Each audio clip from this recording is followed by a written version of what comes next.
Madame, Monsieur, bonjour, bienvenue dans votre journal. Dans cette édition, il sera question de la cérémonie d'ouverture du 29e FESPACO. La 29e édition du FESPACO a débuté par une cérémonie d'ouverture captivante, mettant en avant les performances de troupes musicales traditionnelles tchadiennes et une mise en scène saluant le combat émancipateur du continent africain, orchestré par le Burkinabé Aristide Tarnagda. Le clap a été donné par le président du Faso, le capitaine Ibrahim Traoré, et le chef de l'État tchadien, le maréchal Mahamat Idriss Déby Itno. Les détails dans cette édition. La brigade centrale de lutte contre la cybercriminalité BCLCC était conviée à l'Assemblée générale de l'Association des réparateurs de téléphones du Burkina qui s'est tenue samedi dernier.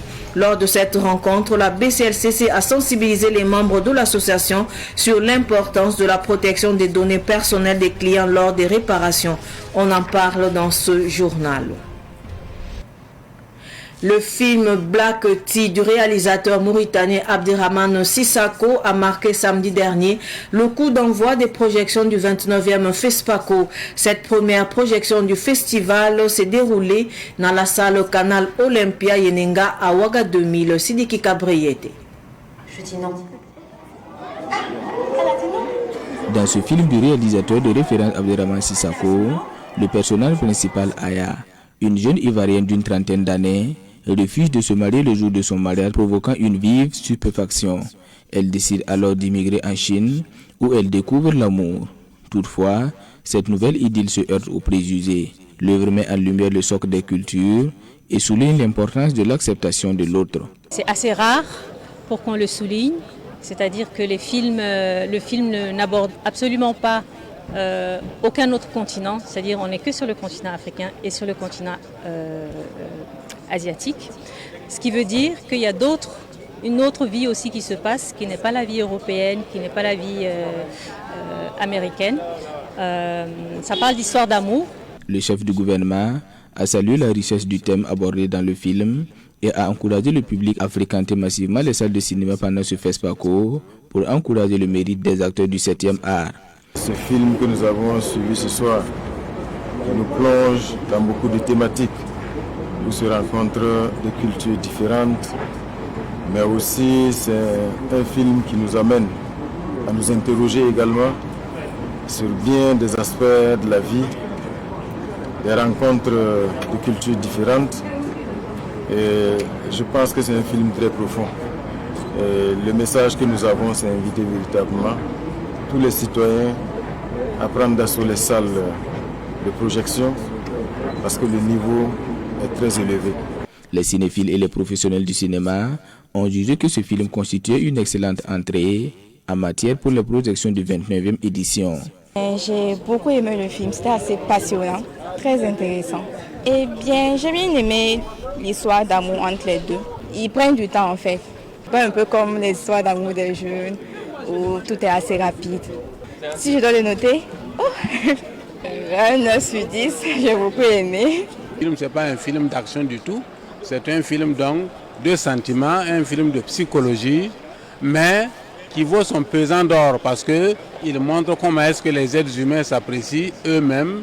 Vous aurez compris la clé de ce film-là lorsque les vieux ont continué par exemple à traiter les Africains de singes et que la jeune génération réagit pour dire que les choses ont changé et que les visions doivent également changer aussi.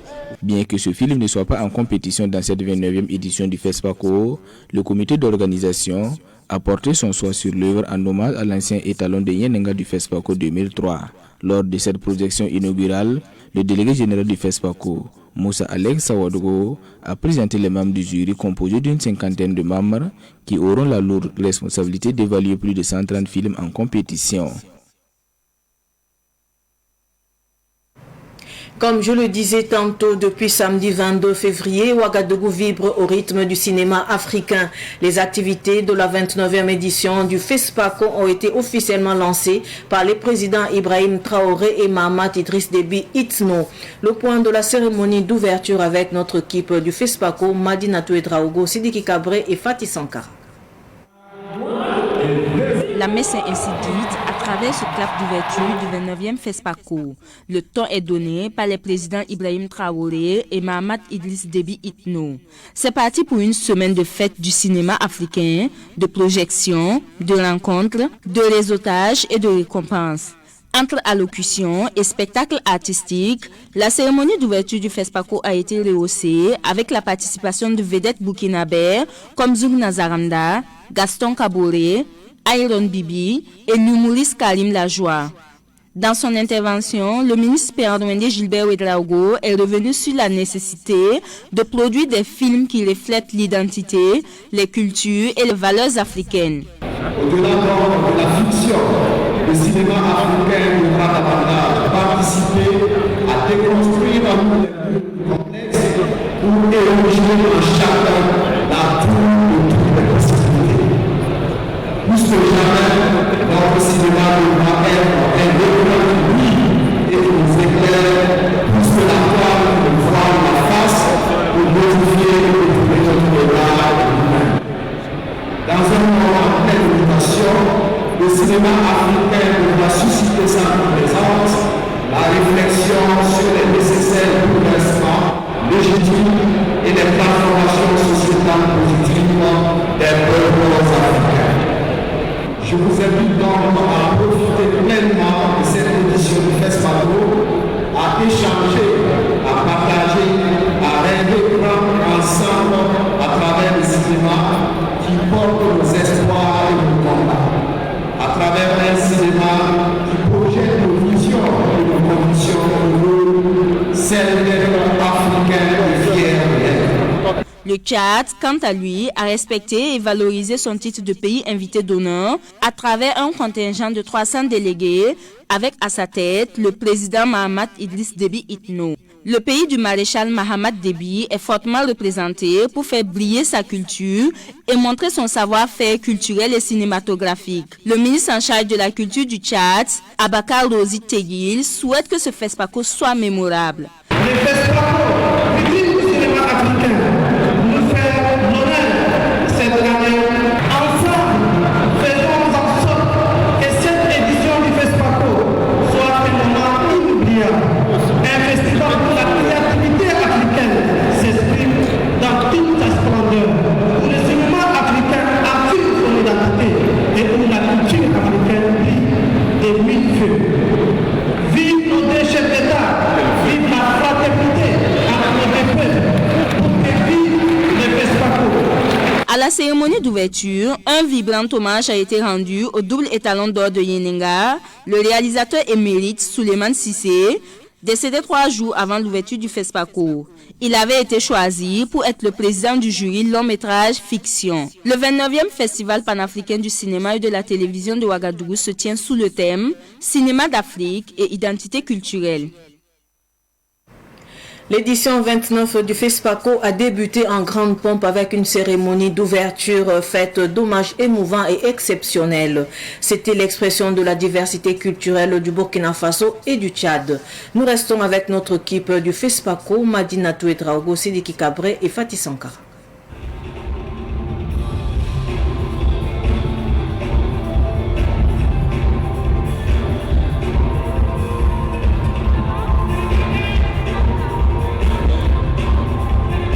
De 200 chorégraphes réunis pour le spectacle d'ouverture du FESPACO. C'est un spectacle d'hommage à l'Afrique qui a été servi aux festivaliers venus de divers horizons. Une chorégraphie riche non seulement en couleurs mais aussi en messages.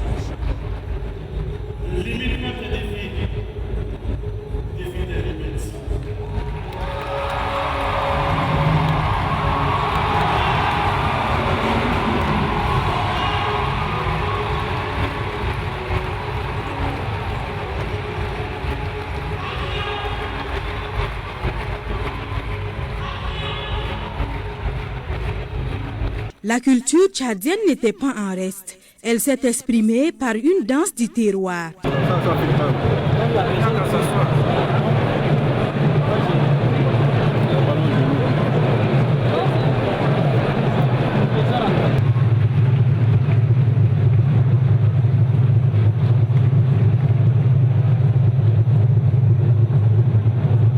spectacle d'ouverture est une réussite selon les festivaliers. C'est riche, l'Afrique est profonde et ça nous a fait plaisir de participer comme sponsor pour du transport pour le FESPACO.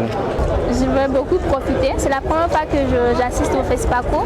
Donc je vais en profiter pour voir les projections de films, toutes les activités autour. En gros, c'est ce que je peux faire. La cérémonie était parfaite, en toute franchise, elle était belle. Elle n'était pas longue, surtout ça. Et les gens aussi ont participé, c'était vraiment bien. Donc je pense que c'est la meilleure. Les années passées, ça traînait, mais cette année, vraiment, juste 1h30 et puis c'était parfait.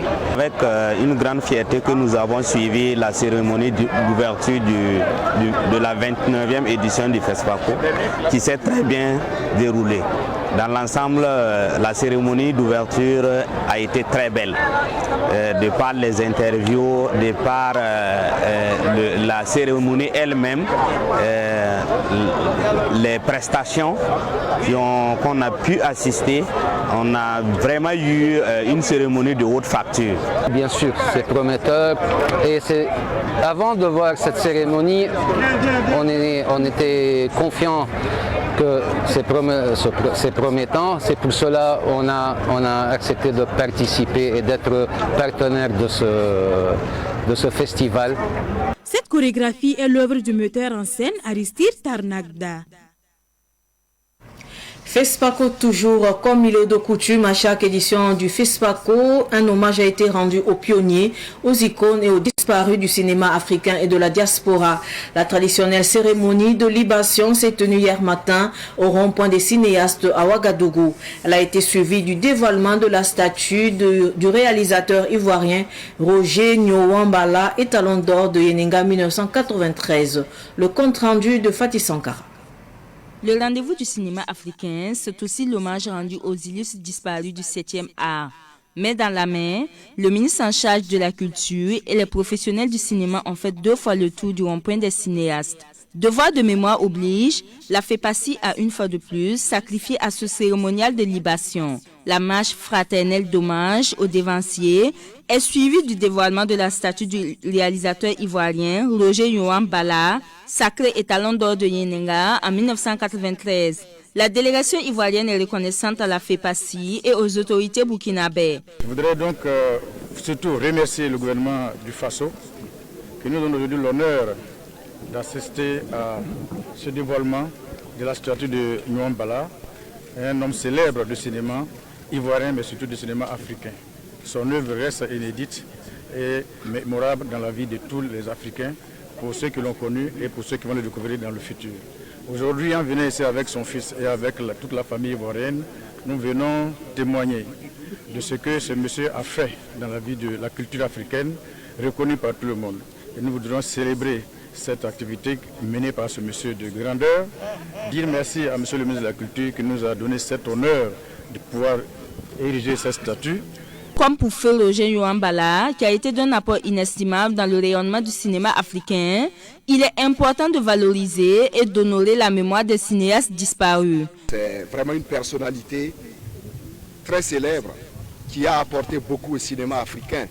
Il a contribué à former des générations de réalisateurs, de cinéastes de façon générale. Alors donc nous saluons aujourd'hui sa mémoire et au-delà de lui, nous saluons la mémoire de tous les cinéastes. Et nous avons bien sûr le devoir également de penser à Souleymane Cissé, à qui nous rendons également hommage. Donc que tous nos devanciers, tous les acteurs du cinéma qui ont donc balisé le terrain, qui ont accompli leur part de devoir, en tout cas puissent se reposer en paix et que cette postérité-là puisse être maintenue, sauvegardée et véritablement valorisée par les acteurs actuels. La cérémonie de libation au rond-point des cinéastes s'est achevée avec une marche jusqu'au siège du FESPACO. Tout autre sujet à présent, 140 personnalités, dont 116 au Burkinabé, ont vu leur nom inscrit sur la rue des Étoiles sur l'avenue Kwame Nkrumah à Ouagadougou. Cette initiative du comité d'organisation des Sotigui Awards vise à redonner vie à l'avenue. La cérémonie inaugurale a eu lieu samedi dernier en présence de Madina Touedrao. Ce sont 140 personnalités de divers domaines, allant de la politique à l'économie, en passant par la culture et la défense, qui sont désormais honorées et immortalisées à la rue des Étoiles sur Kwame Nkrumah. Parmi ces figures, 116 Burkinabés, tels que Feu Capitaine Thomas Sankara, Feu Ladji Yoro, Feu Larlé Naba Abga, et Naba Kom, Idrissa Nassa, Flobi, Aboubakar Zidadi Sidnaba. En apprenant qu'il y aura des rues des Étoiles, j'étais déjà content de savoir que chez nous aussi au Burkina Faso, il y aura aussi des rues des hôtels comme certains pays. Bon, à mon arrivée, la seconde surprise, c'est mon nom qui figure parmi les impénétrants. Donc c'était une surprise pour moi. Quelqu'un à qui il faut beaucoup féliciter. Parce que lui-même, c'est quelqu'un qui est discret. On l'a vu au cours de la cérémonie. Et ils ont eu même la peine de le présenter au public et s'est cassé. Mais c'est quelqu'un qui s'est cassé et qui fait des merveilles. Pour le parrain de cette cérémonie, Idrissa Nassa, l'initiative est une source d'inspiration pour la jeunesse. Les enfants et petits-enfants comprendront que le succès naît du travail, de la persévérance et d'une vision éclairée. Ils apprendront que l'Afrique regorge de héros et d'héroïnes qui, par leur dévouement, ont ouvert la voie à un avenir meilleur. Je tiens à saluer tous les acteurs et partenaires qui ont rendu cette initiative possible. Votre engagement démontre que le développement de notre culture et de notre mémoire collective est une mission qui nous concerne tous. La rue des Étoiles est une initiative du comité d'organisation des académies Sotigui et autres qui se dit satisfait de ce résultat et invite la population à y faire un tour. L'idée pour moi, il était important de repartir depuis la Haute-Volta, choisir ces hommes et ces femmes qui ont fait le Burkina Faso pour la jeune génération que nous sommes. Parce qu'aujourd'hui, nous sommes en manque de repères. Il faut repartir vers la source pour mieux rebondir. Je suis amplement fier parce que cette rue des Étoiles-là raconte notre histoire. Nous avons un QR code sur chaque stèle. Un QR code qui raconte notre histoire, qui raconte l'histoire de chaque impétrant. Pour moi, c'est une bibliothèque, comme on a dit, à ciel ouvert. L'inauguration de la rue des Étoiles s'est tenue sous le regard de la représentante du ministre en charge de la culture, qui a félicité les initiateurs. La coupure de ruban et la remise des tableaux ont officiellement mis fin à la cérémonie. Je le disais également en titre, l'association des réparateurs de téléphones du Burkina a organisé le samedi 22 février une assemblée générale à Ouagadougou. Cette rencontre a permis de faire le point des activités de l'association et de sensibiliser par la brigade centrale de lutte contre la cybercriminalité les participants à leurs devoirs et droits dans le domaine de la réparation de téléphones portables. Les détails avec Sidiki Kabri.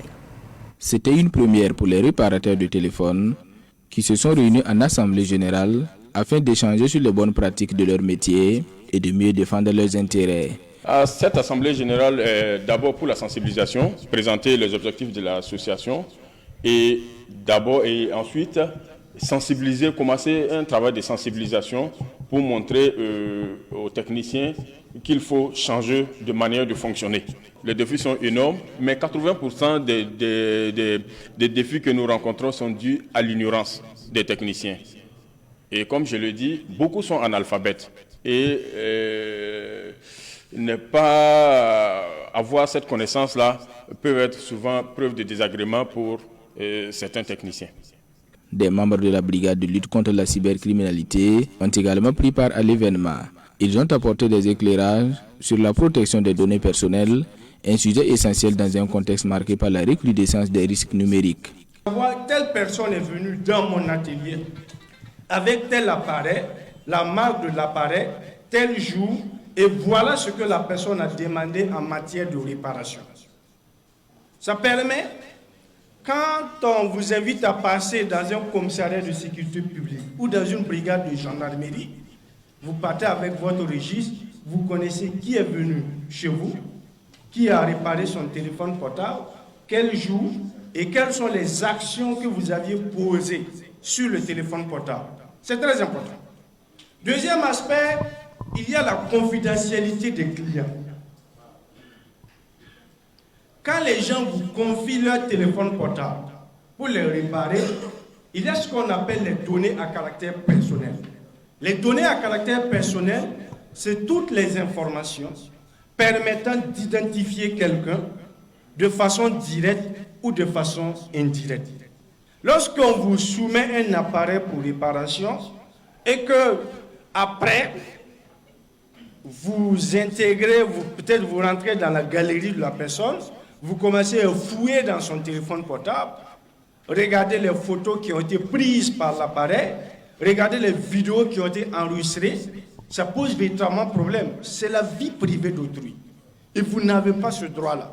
Les réparateurs de téléphones ont lancé un appel à leurs collègues afin qu'ils rejoignent l'association dans le but de défendre leurs droits et de mieux se protéger contre d'éventuelles plaintes de la clientèle. Parlons de sortie de promotion avant de clore cette édition d'information. L'Institut international des sciences et nouvelles technologies ISTEC et l'école privée de santé et des sciences nouvelles ESEN ont célébré la sortie de leur 8e promotion. Cette cérémonie s'est tenue devant un parterre de professeurs, d'invités, de parents d'élèves et d'étudiants samedi dernier au sein de l'ISTEC. Elle était placée sous le parrainage du Dr Charles Sawadogo, directeur des laboratoires de biologie médicale du ministère de la Santé. Cynthia Zungrana, reportage. Promotion Martial Fanou. Devant cette assemblée et devant le genre humain, jures-tu d'utiliser tes connaissances pour soulager la souffrance humaine sans considération aucune de l'appartenance raciale, tribale, de nationalité ni de convictions politiques ou religieuses de tous ceux qui te seront confiés? Debout, mains gauches levées, ils ont juré de servir avec intégrité et dévouement et s'engagent à utiliser leurs compétences pour le bien-être de la communauté.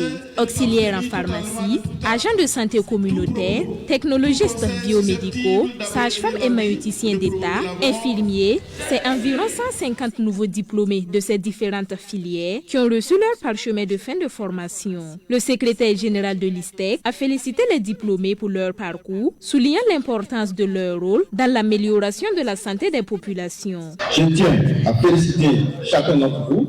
Vous êtes maintenant prêts à entrer dans le monde professionnel, à contribuer à la société et à relever de nouveaux défis. N'ayez jamais peur de l'avenir. Le monde qui vous attend est en perpétuel changement. Il exige des compétences, de l'adaptabilité, mais aussi une capacité à innover. Je suis convaincu que vous avez tout ce qu'il faut pour réussir et faire la différence. Prenant la parole au nom de ses camarades, le représentant des diplômés a exprimé sa gratitude envers le corps professoral et s'est engagé avec ses pairs à aborder avec détermination et professionnalisme leur domaine. Nous sommes conscients des enjeux importants auxquels le secteur de la santé est confronté. La demande croissante de soins, le vieillissement de la population et la complexification des pathologies nécessitent une mobilisation constante et une adaptation permanente. Nous sommes prêts à relever ce défi avec détermination et professionnalisme. La remise des attestations aux majors des 5 différentes filières a marqué la fin de cette cérémonie de sortie de la 8e promotion de l'ISTEC et de l'ESSN. Cette 8e promotion a pour nom de baptême Martial Fanou, en hommage à l'étudiante décédée en mars 2024.